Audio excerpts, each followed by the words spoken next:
இருக்கு, மொத்த இலை கீழே விழுந்து போச்சுன்னா மரத்துல எங்க இலை இருக்கும்? எத்தனை வாட்டி தான் பெருக்குது நானு? ஏக்கா எவான்னு தெரியலையே, நம்ம வேலை செய்யற கெடுக்கிறதுமே வந்துட்டுங்கம்மா. உங்க வீட்டுல வேலை வெட்டி எதுவுமே இருக்காதா? என்னக்கா தனியா பேசுனக்கா? கோமதி குரல் மாதிரி இருக்கு. நீ கோமதி வேற யாரோ நினைச்சிட்டேன். வேற எவ்வளவு நம்ம வேலை செய்யற கெடுக்கிறதுமே வந்துட்டாளுங்க அப்படின்னு நினைச்சேக்கா.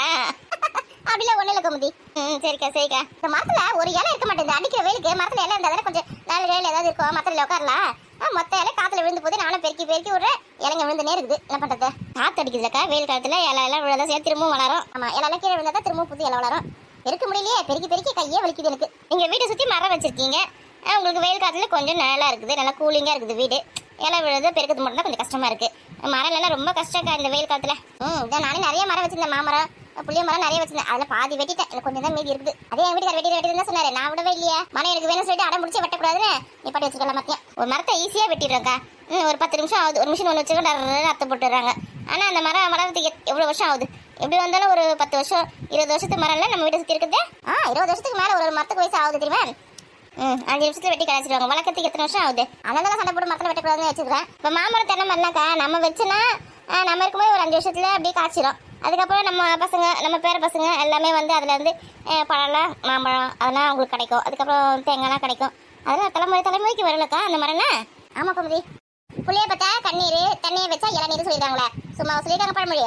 ஆமாக்கா சரியாதாக்கா சொல்லியிருக்காங்க. நான் வந்த விஷயத்தையே மறந்துட்டேன் பாரு. நான் அன்னைக்கு பால் தந்து கொடுத்தீங்களே தூக்கு இருக்கு கோமதி, அப்புறம் வந்து வாங்கிப்பல்ல. இப்போ எத்தனை வெயில வந்தே நீ? இதுலக்கா ஒரு விஷயம் கேட்கணுக்கா உன்ட்ட. என்ன கோமதி சொல்லு. நான் வேற தொடப்ப கட்டவே கையில அசிங்கமா வச்சுருக்கேன் பாரு, அப்புறமா பேசிக்கலாம். என்ன விஷயம் கோமதி? நம்ம பாப்பா அனிதா இருக்கு. ஆமா காலேஜ்ல டூர் கொண்டு போறாங்க, நம்ம அனுப்பிச்சு விட்றீங்களா? டூர் அதை பத்தி என்கிட்ட எதுவுமே சொல்லலையாவா? அப்ப நீங்க காசு எதுவும் கொடுக்கலையா? இல்லையே கோமதி, என் வீட்டுல இருக்குது எடுத்து சொல்லிச்சு என்கிட்ட. இந்த மாதிரி பரிமளக்கா பொண்ணு அனிதா வந்து காசு கட்டிடுச்சு, அவங்க எல்லாருமே டூருக்கு போறாங்க, எங்க கிளாஸ்ல எல்லாருமே டூருக்கு போறாங்க, நான் மட்டும் தான் இன்னும் காசு கட்டல சொல்லிட்டு என்கிட்ட அழுது ஆரம்பிச்சிருக்குதுக்கா. அப்படி அனிதா கிட்ட எதுவுமே காசு கேட்கல, டூர் பத்தி எதுவுமே சொல்லலையாமா? என் வீட்டுல இருக்குது போய் சொல்லிட்டு இருக்கா என்கிட்ட. மா குழம்பு கொதிச்சிச்சுமா ஆஃப் பண்ணிட்டேன். எடே உங்க காலேஜ்ல டூருக்கு போறாங்களா? ஆமாம்மா. கிளாஸ்ல இருக்க எல்லாருமே டூருக்கு போய் ஆகணுமா? கண்டிப்பா. ஆமாண்டி. நீ போலியா? போறனே. ஏதோ நாளைக்கு தான் லாஸ்ட் டேட், அதுக்கப்புறம் காசு கட்டலன்னா ஐட்டம் போக மாட்டாங்க அப்படி இப்படின்னு சொல்லிட்டு இருக்கா என் பொண்ணு. ஆமாண்டி, நான் நேற்றே காசு கட்டி முடிச்சுட்டாங்க எல்லாருமே. என் கிளாஸ் எல்லாருமே காசு கட்டிட்டாங்க, இன்னும் அவன் மட்டும் தான் கட்டவே இல்லை. என்னது எல்லாரும் காசு கட்டிட்டாங்களா? நீ எப்போ கட்டின? நான் நேற்றே கட்டிட்டேம்மா காசு. உனக்கு எது காசு? அப்பா தான் கொடுத்தாரு. எது அப்பா கொடுத்தாரா? ஆமாம்மா, அப்பா கிட்ட கேட்டேன் டூருக்கு போகணும் காசு கொடுங்கப்பான்னு. அப்பா கொடுத்தாரா, நான் எடுத்துமே கட்டிட்டேன். பாத்துக்கோ இந்த வீட்டுல தான் நான் இருக்கிறேன். இந்த வீட்டுல என்ன நடக்குது ஏது நடக்குது எதுவும் எனக்கு தெரியல. எனக்கு தெரியாம எவ்வளவு வேலை பார்த்துருக்கு பாத்தியா? அம்மா எப்படியும் உங்ககிட்ட கேட்டா நீ தர மாட்டேன், அதனால தான் அப்பா கிட்ட கேட்டு நான் வாங்கி கட்டிட்டேன். அம்மா எவ்வளவு வாங்கினேன்? 1000 ரூபாய்மா. 1000 ரூபாய் கட்டி அப்படி டூருக்கு போய் ஆகணுமா? அம்மா இதாம்மா லாஸ்ட் இயர், கண்டிப்பா போய் ஆகணுமா? பாத்துக்கோ கோமதி, என் வீட்டுல இருக்கிறது கூட இப்படிதான் சொல்லி என்கிட்ட ஆரம்பிச்சுனுக்குது. இந்த மனுஷன் நான் கேட்ட ஒரு 50 ரூபாய் கேட்ட கூட தர மாட்டாரு. பொண்ணு கேட்ட கூட 1000 ரூபாய் எடுத்து கொடுத்துருக்காரு. என்கிட்ட ஒரு வார்த்தை கூட சொல்லவே இல்லை பாத்தியா? ஆமா பொண்ணுங்க மட்டும் எடுத்து கொடுத்துருவாங்க, நம்ம கேட்டாதான் தர மாட்டாங்க. சரிம்மா நான் போய் விளையாடத்துக்கு போறேன். இல்லைங்க கேக்குவா. என்னம்மா 1000 ரூபாய் கட்டிட்டியா? நேத்தே கட்டிட்டேம்மா. 500 ரூபாய் தான் குறியாதுல. காலேஜ்ல கட்டிட்டேம்மா நேத்தே. எட்ட இல்லம்மா காசு உனக்கு வேற கட்டணும். 100 ரூபாய் கம்மியா இருக்கு. அந்த மனுஷன் கிட்ட நேத்தே கேட்ட தரவே இல்லை. பொண்ணுங்க மட்டும் 1000 ரூபாய் கொடுத்துருக்காரு. ஏம்மா நீ ஆச்சு அப்பாவாச்சு, நான் விளையாடத்துக்கு போறேன்பா. ஹேய் நில்ல எப்படி ஓடுது பாத்தியா? இக்கா நான் வேணா 500 ரூபாய் தரேன்க்கா. வேணா கோமதி சும்மா சொன்னேன். பசங்கிட்ட அந்த செலவு இருக்கு இந்த செலவு இருக்கு அப்படின்னு சொன்னாதான் நம்ம கிட்ட நிறைய காசுலாம் கேட்காத, இது வாங்கணும் அது வாங்கணும் சொல்லிட்டு. அதனால சும்மா சொன்னேன். இந்த வீட்டுல பாத்தியா எனக்கு தெரியாம நான் நடந்திருக்கு. சரி விடுக்கா, நீ கேட்ட தர மாட்டேங்க சொல்லிட்டு அவங்க அப்பா கிட்ட கேட்டு வாங்கி கட்டியிருக்காங்க. உங்க பொண்ணு வந்து 1000 ரூபாய் நிறுத்திக்கணும்ல. என் பொண்ணு வந்து பேண்ட் வாங்கணும், இல்லை டிஷர்ட் வாங்கணுமா, அதெல்லாம் வாங்கினாதான் டூருக்கு போக முடியுமா, அங்கே வந்து தண்ணியில் விளையாட முடியுமா, அப்படி இப்படி இன்னும் வேறு எக்ஸ்ட்ரா 500 ரூபாய் கேட்டுனக்கா. ஐயோ அதெல்லாம் வேற இருக்குதா? அதெல்லாம் தர முடியாது சொன்னேன். அடம் முடிச்சுன்னு இருந்தா என்ன பண்ணுறது இல்லை. டூருக்கு போக வேணாம்னு சொன்னேன். போட்ட விடு, கடைசி வருஷம் இது வேற. நம்ம தான் அந்த காலத்தில் எங்கேயும் போனது கிடையாது, எங்கேயும் வந்தது கிடையாது. பசங்க எதாவது கூட்டு போய் காலேஜில் போயிட்டு வரட்டும் கொஞ்சம் ஜாலியா அப்படியே சொல்கிறீங்க. போட்ட விடு, செலவாக தானே அந்த 1000 ரூபாய் போகுது. ஆமாம் நம்ம தனியாக கூட்டு போக மாட்டோம், அப்படி கூட்டு வர மாதிரி இருந்தால் நிறைய செலவாகும். சரி போயிட்டு வரட்டும். அதான் உங்ககிட்ட என்ன ஏது உங்க பொண்ணு போதா இல்லைன்னு கேட்க போயிட்டு பார்த்து தான் வந்தேன் நான். அதான் போறாங்களே கன்ஃபார்ம் ஆகி போச்சே. சரிக்கா என்னங்கக்கா பால் கொடுத்தீங்க தூக்குச்சிட்டி. இன்னைக்கு வேற ரேஷன்ல கோதுமை வாங்கணும்க்கா. கோதுமை போறது பெரிய அதிசயமா இருக்குது. போற 2 கிலோ போய் முதல்ல வாங்கணும். போற முதலே போய் வாங்கினாதான் இல்லைன்னு வச்சுக்கா காயை வச்சு சொல்லிடுவாங்க. 11 மணிக்கே போலான்றக்கா. வரீங்களா? கிளம்பிட்டு ஒரு ஃபோன் பண்ணி வரேன். சீக்கிரமா போனா தான் வாங்க முடியும். சரிக்கா நான் வரேக்கா. சரி கம்மி தூக்குச்சிட்டி கையில் எடுத்துன்னு போயிருக்கேன். எதுக்கு வந்தனா அதே மாதிரி பாருங்க. என்னங்க உங்க அம்மா வீட்டுல தான் இருக்காங்களா? அம்மாக்கா வீட்டுல தான் இருக்காங்க. 4 நாளைக்கு எங்க வீட்டுல தான் இருப்பாங்க. அதுக்கப்புறம் தான் எங்க அண்ணா வந்து கூட்டிட்டு போன்னு சொல்லியிருக்காங்க. சரி வீட்டுல இருக்கட்டும். என்னமோ அதிசயமா இருக்கிறாங்க. நான் தான் சொன்னேன் வருஷத்துல ஒரு 2 நாள் கூட எங்க வீட்டுல இருக்க மாட்டேன், எப்பயுமே புள்ள வீட்டுல தான் இருப்பியா அப்படி இப்படி சண்டை போட்டு பிடிச்சி வச்சிருக்கேன். உங்களுக்கு புள்ள மருமக பேர பிள்ளைங்க அதே ஞாபகம் தான் உங்களுக்கு. எங்களெல்லாம் சுத்தமா மறந்தே போயிடுறாங்க அவங்க வீட்டுக்கு போனா. இல்ல அம்மாவும் அப்படிதான் இருக்காங்க. எங்க அம்மா கூட நான் 2 நாளைக்கு முன்னாடி எங்க வீட்டுக்கு போற பத்தியா அப்ப கூட கூப்பிட்டவாமா எங்க வீட்டுல ஒரு நாள் இருந்துட்டு போமா, இருந்து பசங்க பாத்துக்கோ, மாடல கொஞ்சம் பாத்துக்கோ, இன்னும் கொஞ்சம் வேலை இருக்கு காணில அப்படி சொல்றேன். எங்க அம்மா வரவே மாட்டேன் சொல்லு தெரியுமா. நீங்க வந்து இதெல்லாம் பாத்துக்கோ அதெல்லாம் பாத்துக்கோன்னு சொன்னீங்களே, அதனால தான் வர மாட்டேன் சொல்லிட்டாங்க. எனக்கு கூட பிறந்த ஒரு அக்காவும் தங்கச்சியா இருந்திருந்தா நல்லா இருந்திருக்கும். அது வந்து எனக்கு கூட ஹெல்ப் பண்ணிருக்கோம். எனக்கு கூட ஒரு அண்ணன் மட்டும் தான். என்ன பண்றதுன்னு சொல்லு, உனக்கு நான் ராதிகா இருக்கா உனக்கு ஹெல்ப் பண்றதுக்கு. ஆமா ராதிகாரிக்கு எப்படி ஹெல்ப் பண்ணுவா, நான் தான் அவளுக்கு ஹெல்ப் பண்ணி உட்காந்துருக்கேன். அவன் எனக்கு எந்த ஹெல்ப்புமே பண்ண மாட்டேன். அக்கா தங்கச்சி கூட பிறக்காதவங்களுக்கு ஒரு கூட நமக்கு ஒரு அக்கா ஒரு தங்கச்சியா இந்த நல்லா இருக்குமே தோணுது. இருக்கிறவங்களுக்கு இது என்ன பிறந்தது நம்ம கூட அப்படின்னு தோணுதுல. அப்படி இல்லக்கா கொஞ்சம் வாய் அதிகம் அவளுக்கு. அதான் சரிக்கா நான் கிளம்புறேக்கா, வேலை இருக்கு வீட்டுல. அம்மாக்கு வேற காப்பி போட்டு தரணும். சரிம்மா சரி போயிட்டா. 11 மணிக்கெல்லாம் ஃபோன் பண்றக்கா வாங்க, சின்ன போய் கோதுமை வாங்கி வந்துடலாம். சரி ஒரு சிலிண்டர் கேட்டா என்ன பண்றா எது பண்றா தெரியல, சாப்பாடுக்கு பட்டு செஞ்சாங்களா இல்லையா வீட்டுல தெரியலையே, ஒரு எட்டு பார்த்துட்டு தான் போனோம். இதே சோம்பிக்காது அந்த உடப்புல சோறாக்கும் இப்படிதான் சொல்லுவா. தங்கச்சி வந்து ஒரு ஹெல்ப்பும் பண்ணல போல வரலன்னு. ஆனா தங்கச்சி இல்லாம இருக்க மாட்டா. நம்ம கண்ணு வச்சு போற சொல்லிட்டு அப்படி சொல்லிட்டு போறா. எனக்கு தெரியாது என்ன சோ அதுக்குள்ள ஏத்தனை ஊது போச்சா, எத்தனை வாட்டி தான் நானும் பெருக்கிறது. காய்கறி விற்கிறவங்க வீட்டுக்குள்ளேயே வந்து விற்க ஆரம்பிச்சிட்டாங்களா இப்ப? ஐயோ தாய் கிழவி நம்மள காய்கறி விற்கிறவங்க நினைச்சுச்சோ. காய்கறி எல்லாம் எதுவும் வேணாமா, எங்க போய் காய்கறி தான் விற்கிறா. காய்கறி வேணுமா வேணாமா வெளியில இருந்து கேட்க மாட்டீங்களா, நடு வீட்டுல வந்து கேட்பீங்களா? என்ன அடையாளம் தெரியுதா தெரியலையா அதுக்கு கண்ணாடி வேற போட்டு நிற்கு. ஏமோ நான் காய்கறி விற்கிறவங்க கிடையாது, உங்க பொண்ணோட ஃப்ரெண்டு. ஞாபகம் இல்லை உங்களுக்கு? ஆமா மறந்தே போச்சு. என்னம்மா இது கோலாம் வெங்காயத்தை கையில எடுத்து எங்க போயிருக்கா? இந்த கொடுமையா ஏன் கேக்குறீங்க? கோமதி கையில இதெல்லாம் பக்கத்துல எங்கேயோ போயிருக்கா? வீடியோ அடங்காதோ. என்னடி இது வெங்காயத்தை கையில கூட கூட எடுத்துட்டு வந்திருக்கா? வியாபாரம் ஆரம்பிச்சு என்ன ஐடி பிசினஸா? இங்க மெயின் பிசினஸ்க்கு வழியா கண்ணில சைடு பிசினஸ் வரியா? நீ வீட்டுக்குள்ளே இருந்தா நான் பார்க்கவே இல்லையா உன்னை? இப்பதான் வந்தேன் ரேஷன் கார்டு தேடி நின்ன உள்ள.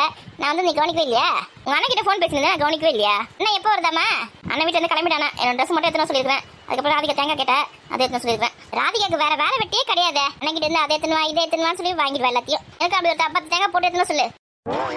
எல்லாம் அம்மா வீட்டுல இருந்து ஆட்டையை போறது எதுவுமே குறியா இருக்குதுங்க. நம்ம அம்மா வீட்டுக்கு போனா தான் நம்மள சேர்க்க மாட்டேங்கிறாங்க.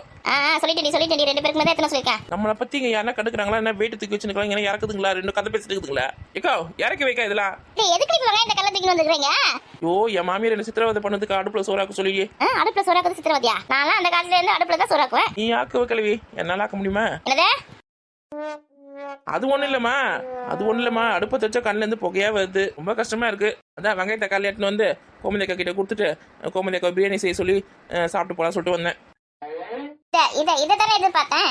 யாரு இது? ராதிகா வா வா வா வா. வெங்காயம் ஒரு ஆள் இல்லையான்னு பார்த்தேன். இங்க இருக்கிற நிலைமையில சோறு குழம்பு ஆக்கிறதே பெரிய விஷயமா இருக்குன்னு உங்களுக்கு பிரியாணி வர வேணுமாமே. நான் எங்க போறது கேசுக்க? வெங்காயத்தை களி வைக்கிற நான் கொடுத்துருப்பேன்ல, சேர்ந்து எடுத்துட்டு வந்துட்டியா? ஆமா மேடம் அப்படி தூக்கமாவே தூக்கி கொடுத்துருவாங்க. சரி எல்லாருக்கும் கொடுக்கறதோட உங்களுக்கு ஒரு 2 ரூபாய் கம்மி பண்ணி கொடுத்துருப்பேன். சரி அதெல்லாம் அப்புறம் பார்த்துக்கலாம். இது மாமியார் வாங்கி வச்சிருந்தது, அதை தூக்கி ஓடியே வந்துட்டேன். நம்மளால அடுப்புல உட்காந்து சமைக்க முடியாதுப்பா. அதுவும் நாக்கு நல்லா ருசியா சாப்பிட்டு இப்போ வந்து காரக்குழம்பு ரசம் சாம்பார் சாப்பிடலாம் ரொம்ப கஷ்டமா இருக்கு. கோமதி அக்காவை பிரியாணி செய்ய சொல்லியிருக்கேன். கேட்டேனே பிரியாணி செய்யறதுக்கு வெங்காயத்தை களி மட்டும் போதுமா? கறி கிரியா வேணாமா? உங்க அம்மாக்கு எவ்வளவு பெரிய டவுட் பத்தியா? வேற என்னம்மா பொண்ணு பாதி வெங்காயத்தை கொடுத்துட்டு பிரியாணி செய்ய சொல்லுதேம்மா. கறி நான் வாங்கி தரமா? எங்க அக்கா ராதிகா அக்கா வாங்கி தராங்களாம். அக்கா மட்டனா பார்த்து ஒரு 5 கிலோ வாங்கிடுனா இப்ப அவ்வளவுதான். நீ சிக்கன் வேணா ஒரு 2 கிலோ வாங்கலாம். அது வேணா விலை வந்து ஏது விலை வருதுன்னு தெரியல. ஒரு நாளைக்கு தான் அட்ஜஸ்ட் பண்ணிக்கிறேன். எங்க அக்காக்கு எவ்வளவு பெரிய தாராள மனசு. அக்கா பிரியாணி அரிசி வச்சிருக்கல, பிரியாணி சேர்த்துக்க. பிரியாணி அரிசி இல்லையே, சாப்பிட அரிசி தான் இருக்குது. பிரியாணி அரிசி நான் வாங்கி தரேன். எத்தனை கிலோ வேணும்? ஜோ இந்த வீட்டுல எல்லாருமே எவ்வளவு நல்லவங்களா இருக்காங்க.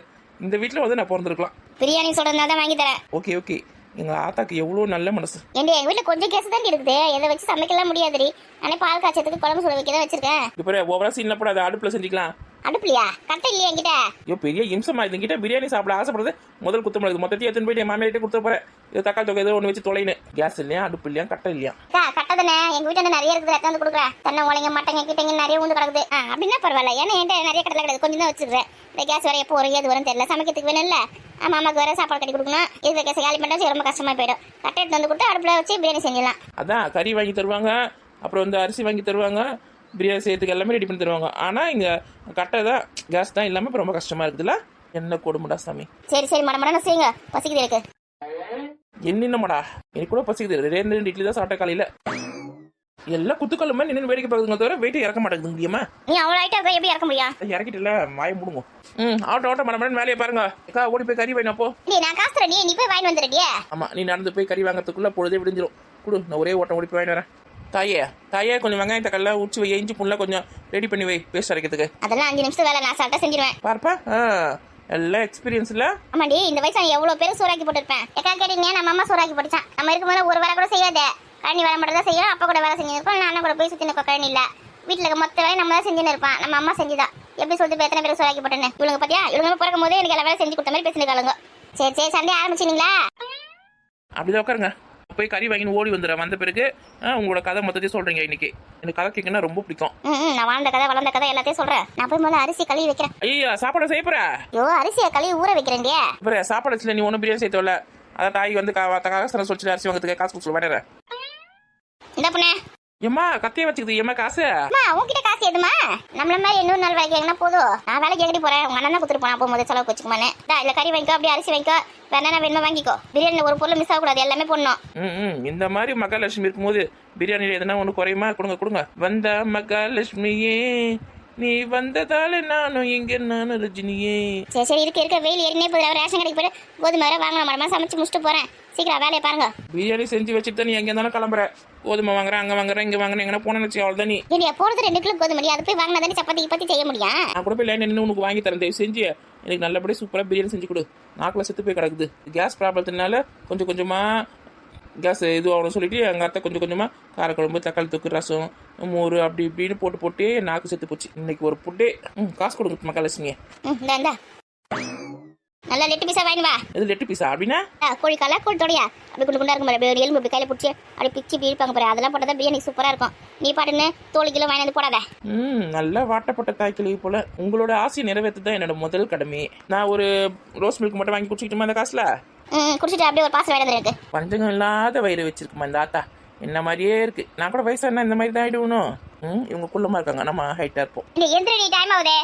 ஓகே வெஜிடபிள்ஸ்ல கட் பண்ணி வைங்க. டக்குனு போய் டக்குன்னு வந்துடுறேன். பார்த்து பொடி. ஏமா நீ காசு தரேன்னா மட்டனே வாங்கிருக்கலாமா? சிக்கன் சொல்லிட்டேமா. மட்டன் பிரியாணி நாளைக்கு செஞ்சுக்கலாம்டி. மட்டன் குழம்பு கூட செஞ்சுக்கலாம். அம்மா 4 நாளைக்கு இங்கே தானே இருக்க போறேன். ஆமால மறந்தே போயிட்டேன். நீ இன்னைக்கு ஊருக்கு பிரியாணி நினைச்சிட்டேன். இல்ல ஆனா 4 நாளைக்கு இருக்க சொல்லியிருக்காங்க. என்னடா அதிசயம். மருமகளுக்கு கிட்ட பேசிட்டியா? காலை 6 மணிக்கே ஃபோன் பண்ணிட்டா பேசிட்டேன். அதானே மருமகளை விட்டுட்டு இருக்க மாட்டியா? உனக்கு பொண்ணுங்களாம் முக்கியமே கிடையாதுல்ல. உனக்கு புள்ள மருமக உன் பரம் பேச்சு தான் முக்கியம் இல்ல. கூறு கட்ட மாதிரி பேசுனது போடி. பாரு எப்படி பேச்ச மாத்தது பத்தியா? சரி சப்ஜெக்ட் செஞ்சலாம். இங்க விளையாடி இருக்குது குழந்தைங்க. அப்படி ஒரு 8 பார்த்துனே இரு. காலை கலிகாலமே போயிருக்குது. காலம் கெட்டு போயிருக்குது. இதா நீ பாட்டுன்னு விட்டுட்டு சுத்தி கிடக்காதீங்கண்ணா. என் மாமியார் பார்த்து இந்த மாதிரி இருக்கிறாங்க. குழந்தைங்க மேலே எப்பயுமே நம்மளுக்கு ஒரு பார்வை இருக்கணும். இங்கே தானே விளையாடுதுங்க அப்படி சொல்லிட்டு நம்ம வேலை ஒன்றும் இருக்கக்கூடாது. புரியுதா? என் மாமியாரே பத்திரமா தான் பார்த்துக்குறாங்க. நீ மட்டும் உன் மாமியார் விட்டு கொடுக்குறியா? மாமியார் என்னுடைய பேச்சுக்கு அது மாதிரி தான் நீ என் மருமகள் என்ன விட்டு கொடுக்க மாட்டாடியே. அதே மாதிரி நானும் அவ்வளோ விட்டு கொடுக்காம 2 பேரும் ஒத்துமையா இருக்கும். இருந்தாலும் உன் மருமக மேலே உனக்கு ரொம்ப தான் பாசம். ஆனால் அது ரொம்ப ஓவரா சீன் போட்டு தெரியுமா? ஏசி இல்லாமல் இருக்காதான், இங்கே உட்காராதான், அங்கே உட்காராதான். நாங்களாம் குட்டி அணியில் வரோம். அது மட்டும் காரில் போயின்னு இருக்குது புடவை எடுக்கிறதுக்கு. நீ அது கூட சேர்ந்து ஆடின் காரில் தானே போனேன். ஏடியா உன்னையும் தான் வர சொன்ன. நீ தான் வரமாட்டேன் சொல்லிட்டேன். ஆனால் பெரிய வேணா தான் புக் பண்ணுறேன்னு சொன்னான். அதுக்கப்புறமா அந்த மாதிரி ஆகிப்போச்சு. அவன் வரவே இல்லை இந்த வேன்காரன். அதனால் நம்ம குட்டி அணியத்துன்னு போக வேண்டியதாகி போச்சு. ஆமாம் என்ன கூப்பிட்டீங்க. நான் மட்டும் காரில் உட்காந்து வந்துட்டுனா எங்கள் ஊர் ஆளுங்களாம் மட்டும் குட்டி அணியில் வருவாங்களா? அவங்க என்ன நினைப்பாங்க? அவங்கள மாதிரியே நானே. சரி விட்ரி போனோம் வந்தோம் முடிஞ்சிச்சு கதை. இல்லைக்கா அதெல்லாம் அப்பப்போ கேட்டுடணும். போனா போகுதுன்னு சொல்லிட்டு நம்ம விட்டு தரதுனால தான் நம்மளை பார்த்தா இலக்காரமாக தெரியுது. ஐயோ ஆரம்பிச்சிட்டாலே. இந்த மாதிரி இன்னொரு வாட்டி பண்ணாதீங்க. நீங்க காரில் போதுனமோ நாங்கள் குட்டியில் வரதுனமோ எங்களை பார்த்தா நேரம் இருந்தாலும் எங்களை பார்த்தா இலக்காரமா தெரியுது. என்ன உன் மருமகளுக்கு அப்பயே சொன்னேன் நான் குட்டி அணியில் போறேன்னு சொல்லிட்டு என்ன விட்டால் அவ வீட்டில் இருக்கா. இவக்கிட்ட நான் மாட்டீங்கன்னு எல்லாரையும் ஒரே மாதிரியே பார்க்க சொல்லு. புரியுதா? எல்லாருமே மனுஷன் தான். எல்லாருமே சாப்பாடு தான் சாப்பிட்றோம். எல்லாரும் உடம்புலையும் ரத்தம் தான் ஓடுது. தங்கம் ஓடலை. அவங்க உடம்புலாம் எங்கள் உடம்புல ரத்தம் ஓடுது கிடையாது. புரியுதா? எல்லார் உடம்புலையுமே ரத்தம் தான் ஓடுது. பணம் இன்னைக்கு இருக்கோம் நாளைக்கு போயிடும். ஓவரா ஆட்டம் போட வேணாம்னு சொல்லு. நம்ம பார்த்த மாதிரி ஆடும். ஏன்டி இப்போ எதுக்கிட்டே கதை வளர்த்தின்னு இருக்கிற? அம்மா நடி பண்ணுவாங்க. இது போய் சொல்லிட்டு அவங்க மருமக கிட்ட இந்த மாதிரி என் பொண்ணுங்க கேட்குறாளுங்க. எல்லாரையும் ஒரே மாதிரி பாரு அப்படி சொல்லிட்டு. அம்மா வீட்டு சொத்துல நம்மளுக்கு பங்கு இருக்குதுல்ல. நம்ம பங்குலாம் வச்சுருந்தேன்னா அது ஆட்டம் ஆடின்னு இருக்குது. நம்ம பங்குலாம் பிரித்து கொடுத்துருங்க வச்சுங்க. நம்மளும் பணக்காரங்க தான், நம்மளும் போடிச்சிருங்க தான். நம்ம என்ன பங்கு பிரித்து வாங்காமல் இருக்கிறோம். எப்போ பங்கு பிரித்து தருவேன்? ஏன்டி இருக்குது 3 பங்குட்டு 3 பேர் எடுத்துக்கோங்க. இப்போ சொன்ன பார்த்தியா? இதுதான் கரெக்டான வார்த்தை. அப்போ நாங்களும் கோடீஸ்வரங்க தானே? ஆமாண்டி கோடீஸ்வரங்க தான். சரி டக்கு பிரித்து கொடுத்துட்டு பத்திரம் எழுதுற வழியை பாருங்க. ஏன்டி அம்மா இருக்கிற வரைக்கும் சொத்துலாம் பிரிக்க வேணாண்டி. ஒன்றா இருக்கட்டும். அம்மா காலத்துக்கு அப்புறம் நம்ம பிரிச்சுக்கலாம். நீ ஒன்றா வாய முடியினரு. நீ உன் பொண்ணை அண்ணன் போய் எனக்கு கொடுக்க போற. நீங்களாம் சொத்து பத்தெல்லாம் பிரிக்காதீங்க. 2 பேர் சொத்தையும் ஒன்றா வச்சுக்கோங்க. என் பங்கு நம்ம எனக்கு பிரித்து கொடுங்க. நானும் 2 குழந்தை குட்டிங்க வச்சிருக்கேன்ல. என்ன பார்த்தா எழுச்ச வயமே தெரியுதானே உங்களுக்கு? நீங்கள் ஒன்றுக்குள்ள ஒன்றா எப்படி இருந்து போங்க. அண்ணன் மட்டும் பேசுகிறேன் அதிகா. பேசுமா அன்னைக்கு தான் ரொம்ப ஓவராக இருக்குது. அது கொழுப்பு அடக்குனாலே முதல் சொத்து பிரிச்சாகணும். சரி அவங்கவுங்களுக்கு அவங்ககிட்ட கொடுத்தது நல்லது தானே. அண்ணன் வந்தோடனே அப்படியே மாற்றி பேசிடாத. புரியுதா? நான் இருக்க வரைக்கும் சொத்துலாம் ஒன்றா தான் இருக்கணும். அண்ணன் தங்கச்சி எல்லாம் ஒன்றா தான் இருக்கணும் அப்படி சொல்லிட்டு மாற்றிக்கிட்டு பேசின கதை. நீ சொத்து பிரிச்சு கொடுத்தாலும் நாங்கள் ஒன்றா தான் இருப்போம். நாங்களும் பிரிஞ்சிட மாட்டோம். புரியுதா? அண்ணன் வந்தோடனே சொல்கிறேன் இந்த மாதிரி அவங்க பங்கு பிரித்து உங்ககிட்ட கொடுத்துருப்பா அப்படி சொல்லிட்டு. சொல்கிறேன். சொத்து பிரிச்சு கொடுத்தோன்னே அண்ணன் உறவில்லை தங்கச்சி உறவில்லை யாரும் அவங்க வீட்டுக்கு வரக்கூடாது. யாரும் உங்களுக்கு எதுவும் செய்யக்கூடாது. அப்படி இப்படிலாம் எதுவும் சண்டை போடக்கூடாது. புரியுதா? ஒத்துமையாக இருக்கிற மாதிரி தான் பிரிச்சு தருவேன். இல்லைன்னா அது அப்படியே கிடக்கட்டும். சொத்து அப்படி கிடக்கட்டும். பிரிக்க தேவை. அதான் சொல்கிறேன்ல நாங்கள் ஒத்துமையாக தான் இருப்பேன். இப்போ கூட எதுக்கு அவங்க பங்கு பிரிச்சு கொடுன்னு சொல்லிட்டு கேட்குறேன்னா இப்போ எங்கள் பங்குலாம் அங்கே இருக்குது. இப்போ நாங்கள் கொஞ்சம் வேலையாக இருக்கிறோம். அதனால எங்களை பார்த்தா கொஞ்சம் இலக்காரமாக இருக்குது அன்னைக்கு. புரியுதா? எங்கள் பங்கு எங்ககிட்ட கொடுத்து வச்சு நாங்களும் பணக்கார ஆகிடுவோம்ல. எங்களை பார்த்தா இலக்காரமாக பார்க்காதுல்ல அது. இந்த மாதிரி வெயில குட்டி யானையில எங்களை கூட்டிட்டு போயிருக்காங்க காஞ்சிபுரத்துக்கு. இதுதான் என்னால பொறுக்கவே முடியல. ஏண்டி அந்த மாதிரிலாம் தப்பா நினைக்காதே. அண்ணி நம்மளை பார்த்தா எனக்கு அந்த மாதிரிலாம் எப்பவுமே நினைக்கவே நினைக்காது. இது வந்து சந்தர்ப்ப சூழ்நிலை. வேனை புக் பண்ணாங்க, வேன் வர நம்ம குட்டியில் போனோம், அவங்க காரில் போயிட்டாங்க. வேற இந்த நடிப்புலாம் என்கிட்ட வச்சுக்காத, வேற எங்கன்னா போய் வச்சுக்கோ. எனக்கு எல்லா விஷயமும் தெரியும். ஆமாம், அது நம்மளை பார்க்கறதே ஒரு மாதிரி இலக்காரமாக பார்க்குது. நீ வேணா வெளுத்ததெல்லாம் பால் நினச்சிக்கோ, நானும் அப்படியே நினைக்க மாட்டேன். என்னமோ அவங்க வீட்டில் தான் எல்லா பொருளும் இருக்கிற மாதிரி, நம்ம வீட்டில் எந்த பொருளும் இல்லாத மாதிரி, நம்ம வீட்டில் ஓலை குடிச்சன்றதுனால ரொம்ப நெக்கலாக பார்க்குது. அது பங்கு பிரிச்சு கொடுக்குறான். நான் கட்டுற மாதிரி வீடு எப்படி மாடி மேலே மாடி. இங்கே பாரு, சொத்து பிரித்து கொடுத்த உடனே எதை விற்கக்கூடாது, போகக்கூடாது. அதில் விவசாயம் செய்கிற மாதிரி இருந்தால் பிரித்து தரேன். விற்று காசு ஆக்குற மாதிரி இருந்தால் யாருக்கும் எதுவுமே பிரித்து தர மாட்டேன். என்னம்மா சொல்ற, விற்க கூடாதா? ஆமா, எல்லாமே விவசாய பூமி. விவசாயம் பண்ற மாதிரி இருந்தா பிரிச்சு தரேன். இல்லன்னா விடு, அவனே விவசாயம் பண்ணி போட்டான். விவசாய பூமி வித்து பிளாட் ஆக்கி வீடு கட்டிட்டு சொத்துக்கு என்ன பண்ணுவீங்க? நம்ம லூசு மாதிரி பேசுனுக்க. கொஞ்சம் பூமியை வித்துறமா, வித்துட்டு நகை நட்டு வீடு வாசல்லாம் கட்டின்னு நான் கொஞ்சம் நல்லா வசதியா வாழறமா, மீதி இடத்துல வந்து விவசாயம் பண்ணிக்கிறமா. இந்த மாதிரி விற்க கூடாது சொல்லாதம்மா. நீ கஷ்டப்பட்டு வீடு வாசல்லாம் கட்டிக்கோ, நகை நட்டுல வாங்கிக்கோ. என்கிட்ட இருக்க இடம் விவசாயம் பண்றதுக்கு மட்டும் தான் நான் தருவேன். அப்படின்னா அவங்க பங்கு வாங்குங்க, இல்லைன்னா அவங்க வேலையை பார்த்துட்டு போயிட்டே இருங்க. அவனே விவசாயம் பண்ணிக்கிட்டோம். பொண்ணு விளையிற பூமியை வித்துட்டு நகை நட்டு வாங்க போறாலாம், வீடு கட்ட போறாலாம். ஐயோ, இந்த மாதிரி பேசுறது லூசு கிழவி. சரி, நான் விற்க மாட்டேன், விவசாயமே பண்றேன். என் பங்கு பிரிச்சு கொடு. உண்மையிலே எனக்கு டவுட்டா இருக்கு, யோசிச்சு அப்புறமா சொல்றேன். நம்ம வாய் வச்சு சும்மா இல்லாம போயிட்டுமே. அவன் கப்பல்ல விவசாயம் பண்ணின்னு இருக்கான், மண்ணு நல்லா இல்லை சொல்லிட்டு. விவசாயம் இருந்தால் தான் சோறு தண்ணிலாம் கிடைக்கும், காய்கறி கிடைக்கும், சாப்பாடு கிடைக்கும், எல்லாமே கிடைக்கும். எல்லாத்தையும் வந்து மலடாக்கி விட்டுட்டு பூமியை, இல்லை பொண்ணு விளையிற பூமியை மலடாக்கி விட்டுட்டு காய்கறிக்கும் அரிசிக்கும் ஏற்கனவே தண்ணிக்கு காசு கொடுத்தா வாங்கி கிடக்குறோம். தானே பூமியில் இருக்க தண்ணியை என்ன பிச்சை எடுக்கலாம். பக்கத்து நாட்டில் போயிட்டு சோறு கொடுங்கப்பா, எங்களுக்கு அரிசி கொடுங்கப்பா, காய்கறி கொடுங்கப்பான்னு. விவசாயம் பண்ணுறத தவிர என் நிலத்தில் வேறு எதுவுமே பண்ணக்கூடாது. நான் செத்த பிறகும் என்னோட இடத்துல விவசாயம் மட்டும் தான் பண்ணணும். ஐயோ, லூஸ் ஆகி போச்சு. ஆமாம்மா, நீங்கள் சொல்கிறதுமா சரி. விவசாயம் தானே முதல்ல, மற்றது அப்புறம் தான்மா. இது கூட சேர்ந்துக்கிச்சா? அப்பயே பாடி வச்சாங்க. என்ன வளம் இல்லை இந்த திருநாட்டில், என் கையை ஏந்த வேண்டும் வெளிநாட்டில், ஒழுங்காய் பாடுபாடு வயல் காட்டில், உன் மதிப்பு உயராதோ வயல் நாட்டில், விவசாயி ஓ விவசாயி, கடவுள் என்னும் முதலாளி கண்டெடுத்த தொழிலாளி, விவசாயி ஓ விவசாயி. தெரியுதா? விவசாயம் பண்றதுக்கு மட்டும்தான் நிலம். வீடு வாசலாம் இருக்க இடத்துல கட்டுங்க, கஷ்டப்பட்டு சம்பாரிச்சு கட்டுங்க. எவ்வளவு இடத்த விற்கணும், அத்தை விற்கணும், இத்தை விற்கணும் வந்தீங்க, அவ்வளவுதான். அங்கே பாலைவனத்தில் எப்படி விவசாயம் பண்ணன்னு யோசிச்சுருக்காங்க. நல்ல பொன்னாட்டம் பூமி இருக்குது நம்மளுக்கு, எத்த போட்டாலும் விளையும். அத்தை மலடாக்கி நிற்காங்க. என்கிட்டலாம் அந்த வேலை நடக்காது, பார்த்துக்கோ. தாய்க்கிளிக்கு என்ன கோவம் வருது.